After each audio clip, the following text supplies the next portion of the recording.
Кто хочет быть успешным, ищет возможности. Кто не хочет, ищет отговорки. Мудрость, которую мы часто говорим, когда даем советы другим. Но многие ли из нас способны сделать эти слова своим жизненным девизом? Сегодня у камина поговорим о том, как путь в 1 000 000 километров начинается с маленького шага. И как пройти этот путь рука об руку с одним человеком.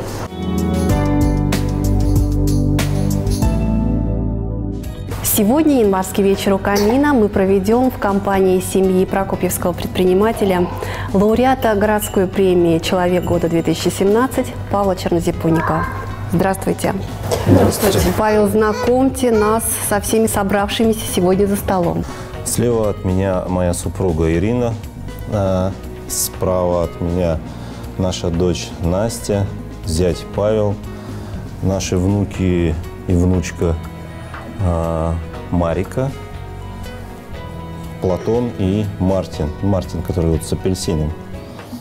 Самый важный, самый маленький. Правильно я понимаю, что семья не в полном составе. Кого сегодня нет с нами еще? Сегодня нету с нами нашей младшей дочери Екатерины с супругом.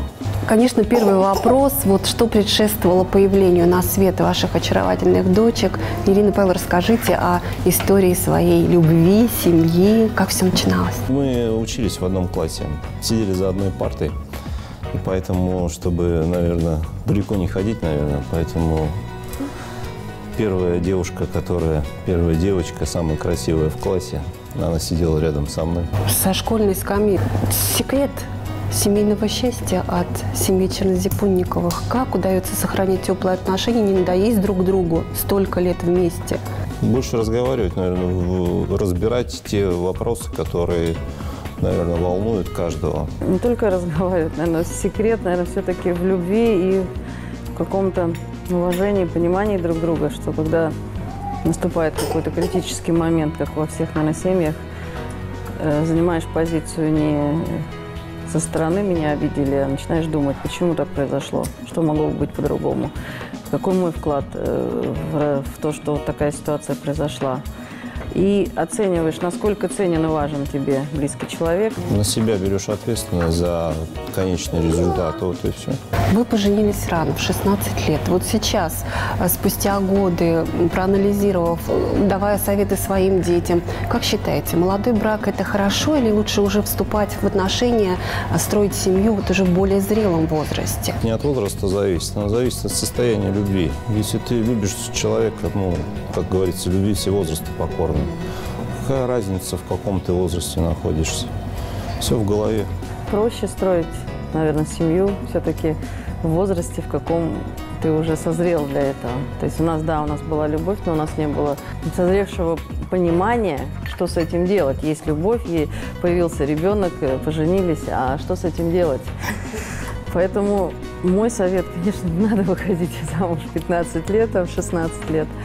Нужно созреть для брака. То есть наши дети, наши дочери, они подошли к такому шагу уже осознанно. То есть в них мы уже заложили, да. То есть уже получив образование, не знаю, на самом деле утвердившись в том, что это действительно тот человек, который ты хотел бы видеть до конца своей жизни, раз и навсегда. Настя, так и было? Да.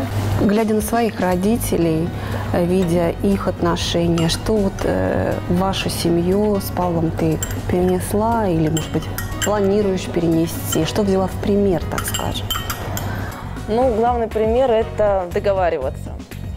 Что бы ни случилось, что бы ни происходило в семье, за бортом, мы вместе, и мы решаем этот вопрос.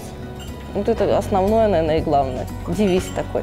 В семье Чернозипунников Павла сразу как жениха, потом как мужа с будущего супруга приняли? Да, наверное, нет, наверное. Сказал папа. А мама скажет «да».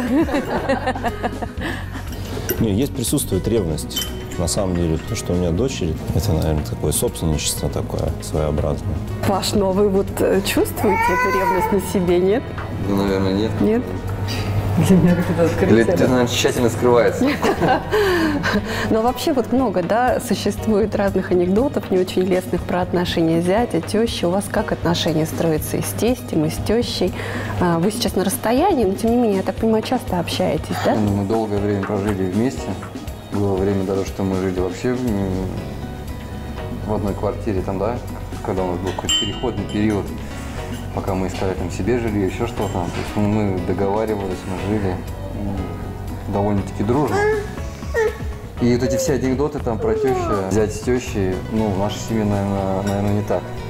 У нас совсем интересная семья в этом плане. Если входит в нашу семью человек, будь то там муж, на роли там мужа, не знаю, на роли друга, либо вот просто друзья там приехали, друзья детей познакомиться, мы принимаем, ну, мы довольно-таки гостеприимные, и если человек пришел там, так сказать, с миром, да, или, как сказать, видно, что от него идет положительные какие-то энергия, мы принимаем довольно-таки близко и общаемся вот, как бы, ну, как со своим родственником. Поэтому, мне кажется, Паше повезло с нами. Паш, тебе так кажется? Теща и тесть.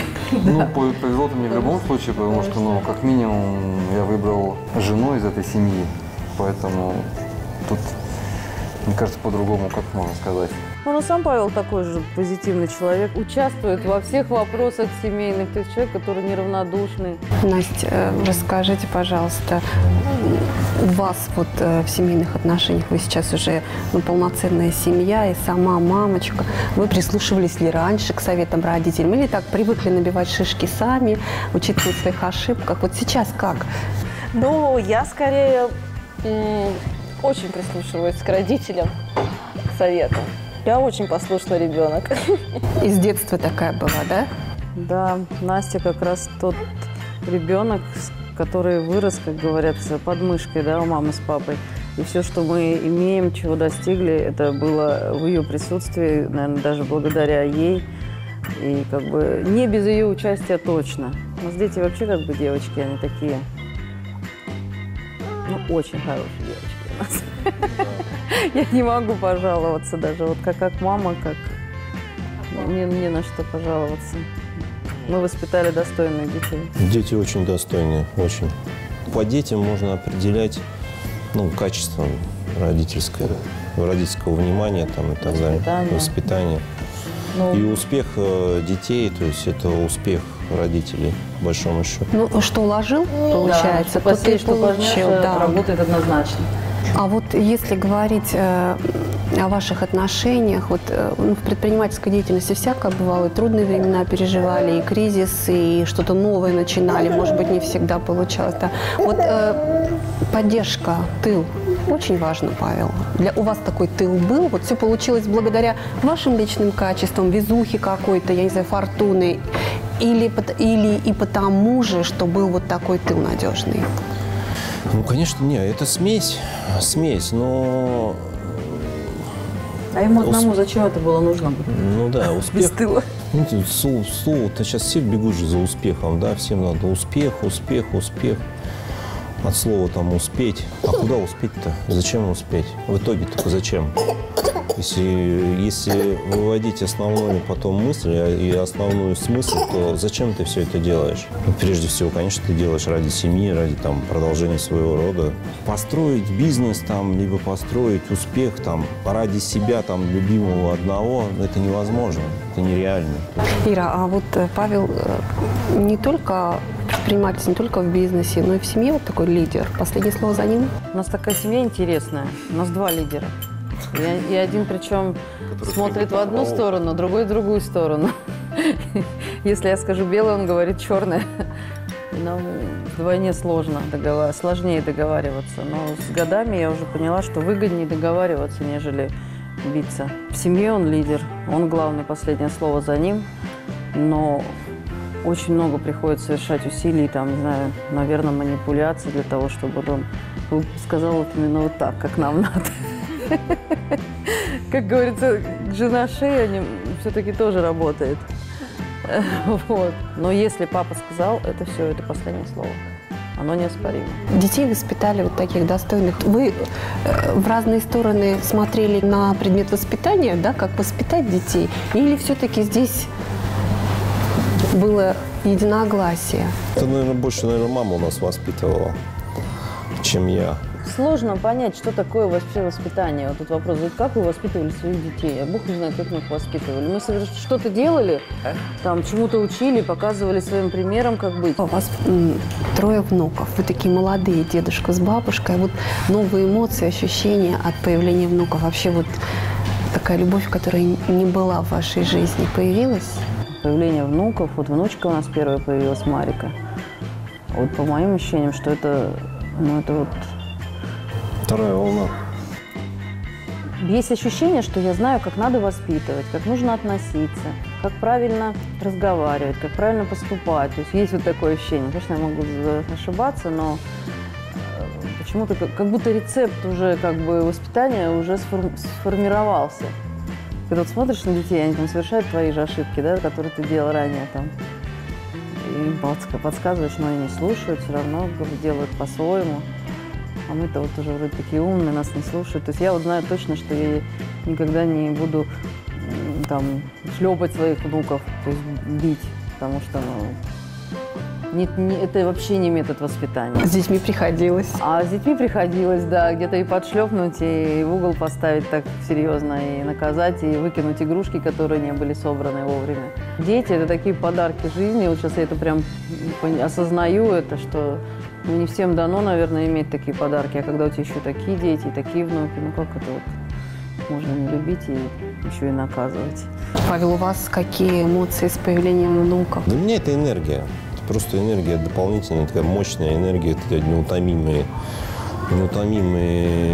какие-то сорванцы носятся по дому, превращающие дом там в хаос какой-то. Ну это же Разрушающие все на своем пути. Ну это же прикольно вообще. Это, ну, я не знаю, это очень круто. На самом деле очень круто, если как они там вчера, допустим, там 3 человека залезли на меня, то есть как бы, ну это же... это сильно, очень сильно эмоционально заряжает тебя на каждый день. Настя хороший, мама с папой, дедушка с бабушкой. Да, самый лучший. И балует внуков. Да. Ругаете за это? Нет. На то не бабушка. Кто-то скажет, да, мы ругаем за это иногда. Ну, на то не бабушка с Нет, дедушкой, я, да? конечно, в первые там, секунды я могу как-то возмутиться, да, по поводу, но потом там раз, а кто это будет делать? Кто-то же должен выполнять роль бабушки, дедушки, а кто-то родителей, потому что кто-то воспитывает. Поэтому, когда подумаешь, уже разграничиваешь, да, и уже потом мы с мужем, я говорю, Паш, ну а как им по-другому, да? Если мы постоянно то, день расписан по минутам, то. Режим. Поэтому, когда есть такое баловство со стороны там бабушки, дедушки, это замечательно. Наверное, так и надо. А новогодние праздники? Как вы проводите? Вообще праздники семейные? Основной, наверное, семейный праздник – это, конечно, Новый год. Дни рождения мы всегда вместе проводим, несмотря ни на что. Еще один праздник у нас, конечно, который мы собираемся всегда, это День шахтера. Отец у меня был шахтером, поэтому... Мой отец тоже был шахтером, это погиб для нас в шахте такой. даже, когда я была маленькая. Поэтому этот праздник для нас, наверное, святой. Ну да, он такой традиция, праздник традиции, День шахтера обязательно. То есть День шахтера вы всегда всей Да. семьей Всегда. собираетесь, вспоминаете Да. тех, Ну, это кого еще нет. было говорят. заложено, то есть как бы нашими родителями. Вот, всегда то есть, собирались, обязательно там что-то какой-то накрывался стол, жарили мясо, то есть как бы, это было традицией. И она, соответственно, перетекла. Но на какой-то момент это выпало, когда мы помоложе были. А вот сейчас я хочу сказать, что вот Павел, да, супруг мой, он склонен как бы возрождать, да, потерянные там традиции и снова там как-то собираться. И мы его в этом поддерживаем. Каждый праздник он хочет, чтобы мы собирались все. Он нам готовит мясо, он нам готовит плов, он нам готовит. Он очень хорошо это делает. Построил нам беседку, где вот мы все вместе собираемся. И мы, наши близкие друзья, и как бы дети, внуки. Получаете, да, такие эмоции хорошие Да. от вот такого общения, да? Ну, а возвращаясь опять же, зачем живем? Ради чего? То То есть был период у нас в жизни, когда мы работали с утра до ночи и просто не задумывались над тем, что там надо нам. Да и времени не было даже. Было такое, что и выходных не было. И я мечтала о том, что когда-нибудь я пойду в отпуск, когда-нибудь у меня Новый год наступит, и я не буду в это время стоять там за прилавком, либо что-то делать, потому что мы заканчивали там в 6 часов вечера, бежали за новогодний стол, и я понимала, что, о боже, ради чего все это? А муж мне говорит, когда-нибудь мы будем жить хорошо, сейчас надо потерпеть, нужно маленько еще подождать, и мы будем жить хорошо. Я хочу сказать, что он держал каждое свое слово. Что бы он мне не обещал в жизни, он сдержал все. То есть вот со стороны-то обывателю кажется, что все так легко и просто, ой, как у них все замечательно, да, а сколько трудов вложено, сколько пришлось вот себя отдать, пережить, чтобы вот сейчас позволить себе что-то. Наверное, это и есть рецепт. Что мы вложим, то мы и получим. В основном всегда мы видим результат. Мы там посмотрели на кого-то, мы видим результат деятельности его какой-то и хотим быть вот такой, какой он, да. Но мы всегда не отматываем, не видим путь. Вот этот путь, который, вот этот отрезок, который человек прошел, то есть как бы от какого-то там начала, да, то есть до того состояния, которое мы видим сейчас. Кто-то зачастую, то есть перестает, то есть как бы идти, там, заниматься там, да, и там, потому что, ну, марафон же это же вся жизнь-то это большой такой марафон. Его надо выдержать, не сломаться на определенном моменте, как бы не хотелось нам сломаться. Да, шаг за шагом же вот, это надо наверное, делать. Мы друг друга-то и поддерживаем. Вот здесь плюс-минус и работает. Когда один за уже все, уже этот другой говорит, ну что, давай, еще чуть-чуть, еще маленько. И наоборот. Это у нас прям так и есть. А что еще любите? Я поняла, праздники проводить вместе. Булки любите? У меня бабушка по маме, то есть они немцы.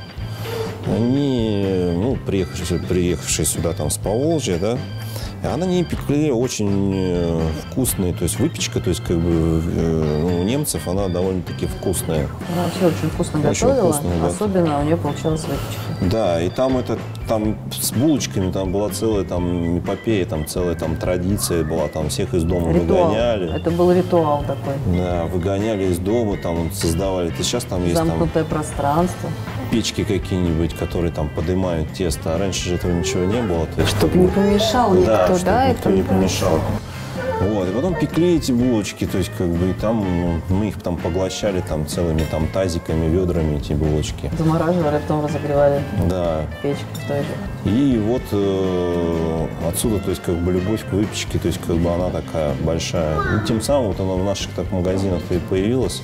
Отсюда и название «Бабушка Лиза». Бабушка Лиза. То есть бабушка пришла. Это реальная бабушка, реальная да? Бабушка, это реальная бабушка, реальная история. реальные то есть, булочки. Ира, вы хорошо готовите? Я да. Я не скромна, но я скажу, что я хорошо готовлю. Все подтверждают присутствующие, да? Хотелось бы высказать слова благодарности своей маме за воспитание, за жизнь, которую она мне дала, за правильное понимание жизни. Ну, вообще за то, что она есть. Ну, вот у Павла мама тоже хотелось бы о ней сказать. У меня очень хорошая свекровь. То есть все, которые анекдоты про свекровь, это тоже не мои. Это кто-то придумал, кому меньше повезло.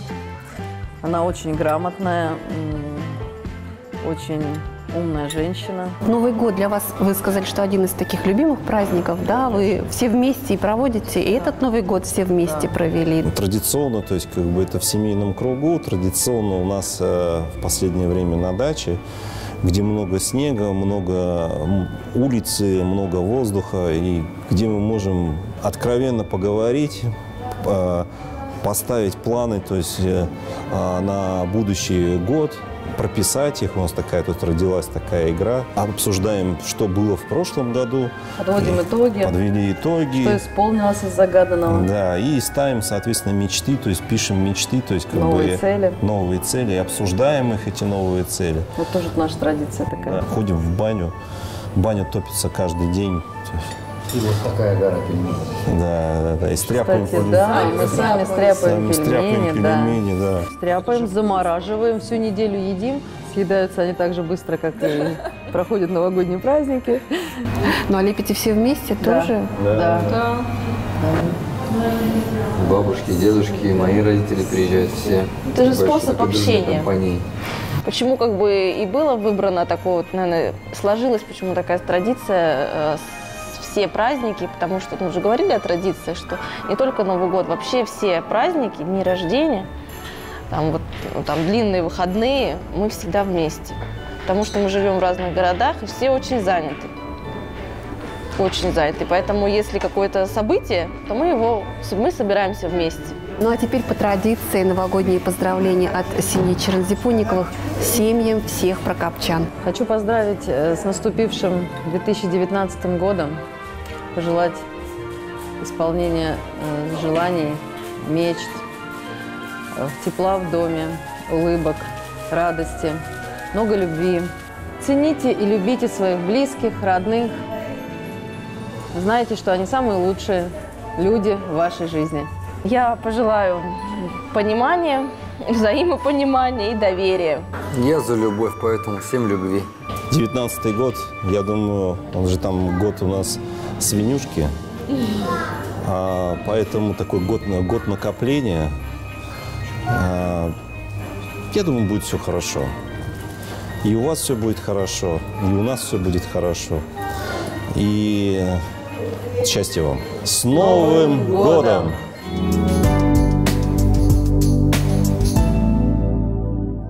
Я присоединяюсь ко всем прозвучавшим поздравлениям. Пусть 2019 год будет ярким и насыщенным. Берегите друг друга. С Новым годом! Парк-отель «Аврора» приглашает за яркими впечатлениями от зимнего отдыха. Гостиница, ресторан, лобби-бар, боулинг, бильярд, тренажерный зал и аквацентр. Путевка выходного дня на 2 суток всего за 8600 рублей. Дети до 9 лет бесплатно. Номера категории «Стандарт». Трехразовое питание. Час посещения аквацентра в подарок. Веселее вместе в одном месте. Звоните 61 97 91.